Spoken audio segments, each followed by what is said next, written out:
Tell me a bit about you and what you do. Well, we produce a podcast called Generally Irritable, where we talk about different political issues. And I'm also a filmmaker. So I make independent films and independent documentaries as well. So Oh, so you are quite familiar with censorship. absolutely. I think we are just talking about one of the movies we watched recently, Black Panther, and the way that certain characters are repositioned on film posters depending on the countries that they get played in. So Disney has some explaining to do. So many things puzzling the mind, right? I wanted to read this, which is really important, right? We here are experiencing in America a censorship that is nothing like we have recognized, right? We are seeing a social media censorship, but we're also seeing parallels, right? A lot of this has roots in the CCP.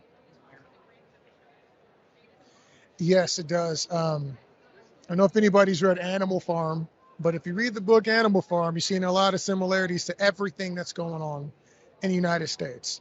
And it's become very clear because all these different countries are connected economically, that what happens in places like China directly affects what's happening in America and vice versa. So How do you feel with seeing America kind of push this thing of, well, not America, but that you're seeing it, this inability to express yourself? What do you think about that as a creator, as someone who is producing a podcast? What do you think that does to, like, to a person, like the soul of a person when they see things like that? I mean, it's really dangerous to repress people's self-expression. Like, that's one of the hierarchy of need issues that, talk about self-expression. So it's one of the things that's really important for us as humans to be able to do. And creating is important. Creating is a way that individuals get to connect or express ideas. It's a conversation between you and an audience. When you stop people from having those sorts of conversations, there are dangerous repercussions from things like that. We're seeing more and more of that here. We had a lot of issues with COVID.